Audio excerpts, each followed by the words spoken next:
Antes de eu chegar onde eu tô hoje, eu já trabalhei com várias coisas que ninguém imagina. Teve fases que eu aguentei porque eu precisava e outras que eu quase desisti de tudo e fui embora pro Brasil. Se você é novo por aqui, esse é um vídeo que faz parte de uma playlist onde eu conto a minha história e cada trabalho que eu já trabalhei explica um pouco de quem eu sou hoje e das coisas que eu consegui realizar. Então eu vou estar contando pra vocês todos os trabalhos que eu já fiz no Japão. Pra me ajudar, gente, eu marquei tudo que eu tinha que passar pra vocês nesse caderno, todos os serviços, as datas, pra eu não esquecer durante o assunto, então não achem estranho eu tá lendo ou tá, tipo, olhando pro caderno, porque eu me perco às vezes. Como eu sou péssima em resumir, então às vezes eu falho em passar algum detalhe ou esqueço de algo, por isso que eu anotei tudo antes de gravar o vídeo, tá bom? Então, bora lá. O primeiro trabalho que eu fiz foi na fábrica do Yaoko. Eu tinha 16 anos e eu ganhava 1.000 ienes por hora. Trabalhava 8 horas porque eu já era fixa. E nesse emprego no Yaoko, eu acordava 7 horas da manhã e eu chegava em casa só 7 horas da noite, porque ele não ficava na cidade onde eu morava. Então eu tinha que pegar trem, ir até uma cidade vizinha, e de lá tinha a van que fazia o transporte da estação dessa cidade até a fábrica, porque ela não ficava perto da estação também. Então se eu perdesse o ônibus, a van da empresa, eu perdi o dia de serviço. Nesse serviço eu tinha 16 anos e eu comecei a trabalhar lá porque a minha família passou por um momento de dificuldade financeira e eles não conseguiam mais bancar os meus estudos porque eu estudava em escola particular. E escola particular aqui no Japão, escola brasileira, é muito caro também. Então, quando minha família me contou que não estava conseguindo mais arcar com isso, eu tinha duas opções: ou ficar em casa ou tentar trabalhar para ter uma renda. E eu sempre tive sonho de ter, tipo, o meu carro, a minha casa e várias outras coisas que dependia do financeiro. E nesse momento eu falei, cara, eu não posso ficar parada. Então eu optei por começar a trabalhar, procurei serviço sozinha. E foi uma fase bem difícil pra mim, porque eu gostava muito do que eu tava fazendo. Eu aprendi a tocar violoncelo, eu já participei de orquestra aqui no Japão. Então, com o tempo eu sabia que essa coragem que eu deveria ter naquele momento era uma força que ia me levar aonde eu queria chegar também, de acordo com a situação. E quando eu entrei para trabalhar nessa firma, na fábrica do Yaoko, que o Yaoko é mercado aqui no Japão, né? E eu trabalhava na fábrica do mercado, fazendo gyoza. Quando eu entrei para trabalhar ali, eu não falava nada de japonês. Eu tinha chegado no Japão fazia mais ou menos quase 2 anos. Então eu não falava nada de japonês, eu não sabia nada da cultura. E tudo o que eu levei para as outras fábricas partiu dessa primeira, porque o Yaoko é uma fábrica, assim, sensacional. É uma fábrica que você aprende a ter regras, organização. É muito rígido, gente, muito rígido. No começo foi muito difícil eu pegar tudo do jeito que eles gostam, mas é uma que eu levei tudo que eu aprendi nesse emprego fez eu ter todos os reconhecimentos que eu tive nos outros que eu vou contar aí. E nesse emprego eu fiquei 2 anos e 6 meses. E quando eu resolvi sair dali foi porque eu precisava ganhar mais salário, porque eu tava financiando a minha carteira de motorista, né? Pagando ela. E eu queria ter o carro, então eu precisava de um serviço que me pagasse mais. E quando eu falei pros meus chefes do Yaoko que eu ia sair, eles me chamaram num cantinho e falaram assim: não tem como você ficar, a gente gosta muito do seu trabalho e se você ficar a gente pode dar um aumento pra você. Só que o aumento que eles estavam me proporcionando era de 1.100 ienes, que era tipo meio que secreto, porque ninguém lá recebia isso. Mas o que eu ia ganhar na outra fábrica não compensava eu continuar no Yaoko. Foi por isso que eu fui para a padaria, que fazia pão do Seven, e foi o meu primeiro emprego de yakin. Eu ganhava 1.400 por hora, porque eu trabalhava à noite. Então eu entrava 10 horas da noite e ia até as 5 da manhã. Só que nessa padaria tive muitas horas extras. Então, fora o 1.400, eu ainda ganhava mais o extra das horas, né? Que é mais 25%. E tinha acabado de completar 18 anos quando eu tava na padaria.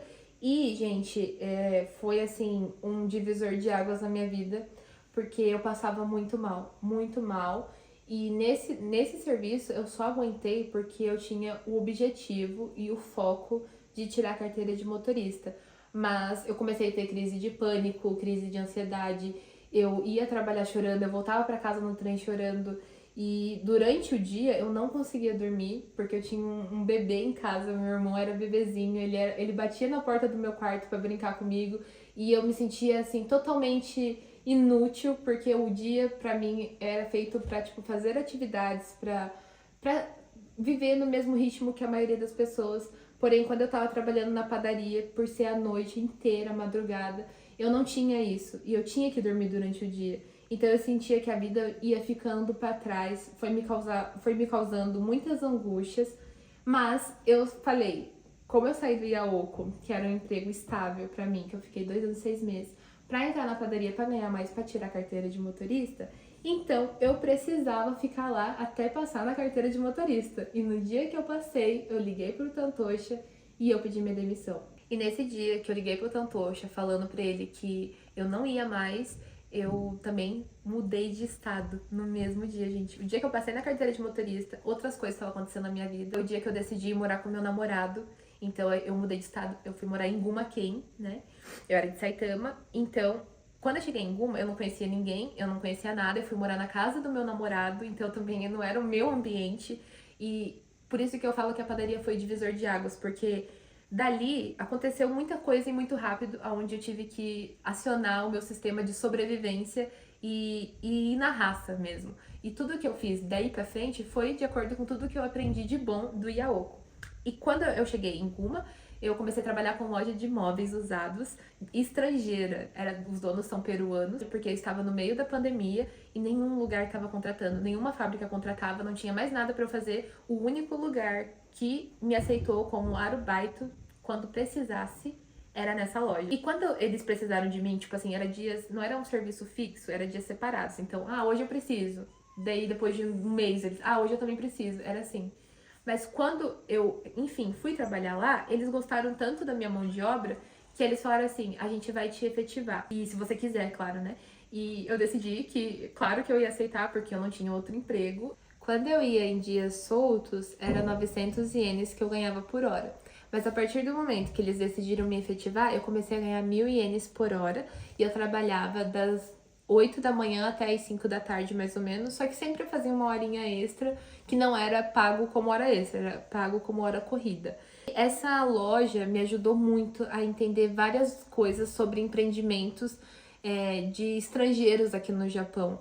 Porque eu não era só uma assistente ou só um caixa da loja. Eu era a pessoa que fazia tudo. A gestão das entregas que ia de caminhão.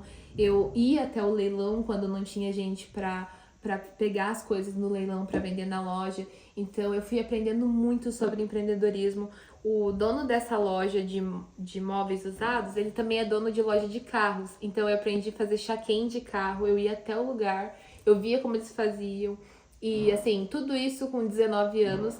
Então eu acho que essa experiência me levou muito a querer crescer, a querer ter mais da vida, a não ficar só como chão de fábrica. Eu lembro que a esposa do dono, ela tem 2 filhos e eu ia buscar, eu fechava a loja pra ir buscar eles na creche, levar eles na casa, daí eu voltava pra loja, abria a loja, eu ficava com a chave. Então eu era uma faz tudo, limpa móveis, arruma móveis, organiza, tira foto, faz o publi nas redes sociais. Eu fiz um Instagram pra a loja deles e tudo isso foi a partir do momento que eu fui trabalhar com algo fora da caixinha, da bolha aqui no Japão. E nessa loja eu durei 6 meses também, mas com muitas histórias e muitos aprendizados para contar. Eu lembro que teve um dia que não tinha ninguém para fazer as entregas de caminhão e elas estavam atrasadas. E aí foi a primeira vez que o Fernando, meu marido, dirigiu um caminhão. E eu fui junto e a gente levou um sofá, gente, até Tóquio, de Guma até Tóquio, de caminhão, aquele caminhão grandão mesmo. E a gente chegou lá, a gente teve que subir o sofá, porque hoje em dia eu não sei se eu não aguento subir um sofá não, hein? A gente subiu o sofá no 3º andar, vocês acreditam num negócio desse? E o que me fez desistir desse emprego foi uma forte competição. Uma mudança de local, porque o parque tá fechando e também de câmera, tá com o celular. O que me fez desistir de trabalhar na loja foi porque teve uma competição muito forte, que eles contrataram mais uma pessoa, que aí cada uma ia ficar num escritório deles, porque eles iam abrir outra loja. No escritório não, gente, numa outra loja. porque eles tinham uma loja de móveis e 2 lojas de carro. E quando eles contrataram outra pessoa, efetivaram assim como fizeram comigo, a intenção deles era dividir as tarefas, cada uma para uma loja. Porém, aconteceram coisas e nessa competição eu vi que não estava ficando saudável para mim estar brigando pro meu lugar ou estar brigando para dizer que, que eu sou melhor ou que eu faço isso. Então eu resolvi pedir minhas contas e seguir, logo porque eu tive uma outra oferta de trabalho onde eu ia ganhar melhor. E também naquela época eu queria acumular, juntar dinheiro, então eu resolvi ir para uma fábrica que fazia peça de carro para a Subaru. Não era dentro da Subaru, era outra fábrica. E nessa fábrica eu ganhava 1.300 por hora, das 8 da manhã até as 5 da tarde. E no primeiro período de 3 meses, que é o período de experiência, eu não fazia hora extra. Porém, depois que acabou esse período, começou a ter muita demanda de hora extra e eu ficava das 8 da manhã até as 8 da noite. Às vezes tinha que ficar até mais e eu já não estava gostando porque esforçava muito meu corpo, esforçava muito a minha nova rotina morando com meu namorado, na época o Fernando, que hoje é meu marido. Então eu decidi sair de lá. Nesse tempo que eu fui para Guma, eu trabalhei então na loja 6 meses e 6 meses na fábrica. Só que eu estava tendo bastante problema de adaptação, porque eu tinha uma mentalidade, o Fernando tinha outra, e eu fui morar no apartamento dele. Várias outras coisas aconteceram, mas que não cabe a esse vídeo. Então, a maior decisão da minha vida veio nesse momento, onde eu tinha que decidir se eu ia aceitar a vida que eu estava levando ou se eu ia tentar melhorar a minha condição e correr atrás dos meus sonhos. Foi quando eu, com muita dor no coração, peguei minhas coisas, enfiei no carro e fui embora. E quando eu fiz isso, eu fui parar num campo de golfe, numa cidade que eu nunca tinha ido na vida. Eu achei esse campo de golfe através da internet.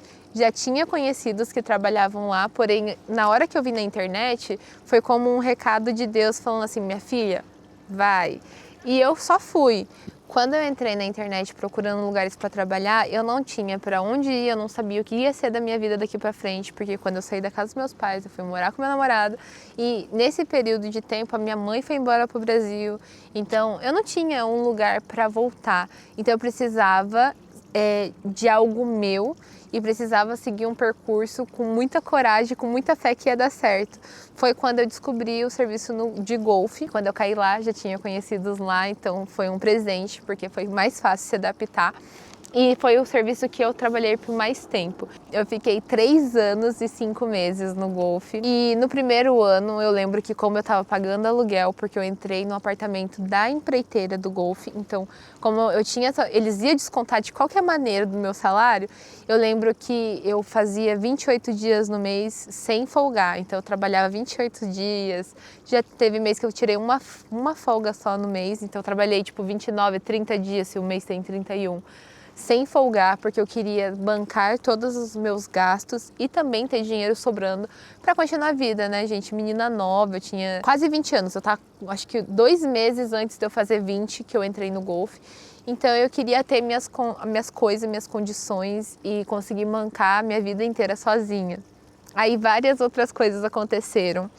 O primeiro ano foi maravilhoso, mas depois disso eu comecei a discordar de certas coisas que eu não via no começo e por isso que eu decidi sair de lá com 3 anos e 5 meses e graças a Deus tudo se ajeitou conforme deveria. No golfe eu ganhava 10 mil o dia e se eu fizesse mais uma volta, que seria tipo hora extra, tipo 2 horas extras para ficar mais fácil, eu ganhava 15 mil ienes o dia. Tá? E esse valor era muito alto na época, porque as coisas no Japão eram mais baratas e então eu ganhava muito bem. Foi também um dos quesitos que me fizeram ficar tanto tempo lá, mesmo eu comecei a não gostar um pouco, ver umas coisinhas erradas, mas eu continuei por quê? Porque eu conseguia guardar dinheiro e realizar sonhos trabalhando ali. Fora que é menos tempo, então é bem menos tempo do que uma fábrica. Tem dias no golfe que você trabalha 5, 6 horas e vai embora e você já ganhou o dia inteiro. Isso também é um serviço mais dinâmico, que não é todo dia a mesma coisa, tá?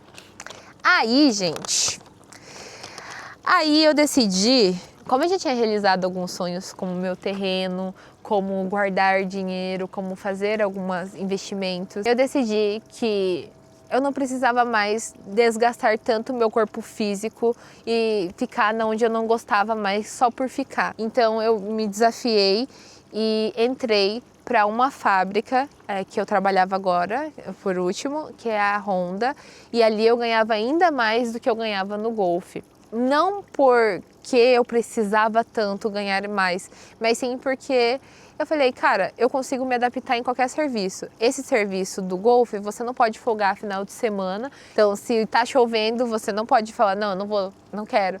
Você tem que fazer. E quando eu decidi que eu ia entrar na fábrica, eu falei, cara, não é isso mais que eu quero pra minha vida. E tipo, eu acho que vai ser melhor porque eu vou ter 2 dias de folga por semana e ainda assim eu vou estar ganhando muito bem. Foi por isso que eu decidi entrar na Sanô. Só não esperava que isso tudo ia acontecer, que eu ia ficar doente, que eu ia ficar com hérnia, que era tão pesado. Mas todos os serviços que eu já trabalhei no Japão, todos eles, sem exceção de nenhum, me ensinaram coisas que talvez eu não consiga mostrar para vocês nesse vídeo, mas que para mim faz muito sentido e fizeram eu estar onde eu estou hoje. Graças a Deus, mesmo com esse problema de hérnia, mesmo com tudo isso que aconteceu de ser demitida, eu assim, me considero muito abençoada e também muito forte. Eu tenho muito orgulho de quem eu me tornei, tenho muito orgulho das coisas que eu conquistei, porque não foram poucas para minha idade. E daqui para frente eu só quero continuar aprendendo e me desenvolvendo melhor aqui nas redes sociais, talvez trabalhar com isso e estudar e também tipo, ter uma formação acadêmica para não mais precisar depender do corpo, da força física e sim da minha inteligência, do meu intelecto. Se você trabalha num serviço que você não gosta, mas você não tem a condição de sair, meu recado para você é aguenta mais um pouco, planeja, seja focado, porque mesmo que agora esteja ruim, uma hora eu acho que Deus reconhece o nosso esforço e Ele abençoa, Ele abre caminhos e você também vai conseguir, é só você ser centrada no que você quer, que vai dar tudo certo, entendeu? Os serviços que você não gosta e que você pensa em, vou largar tudo, esses serviços eles podem estar servindo para você conquistar algo maior no futuro, para te preparar, para te dar força, capacidade de algo maior. Então, tenha fé, coragem, foco que vocês também vão conseguir. Já se inscreva aqui no canal, vê tudo que eu vou deixar na legenda, porque tem bastante dicas de ouro. E é isso que eu tenho para dizer para vocês. Um grande beijo, até o próximo vídeo e tchau!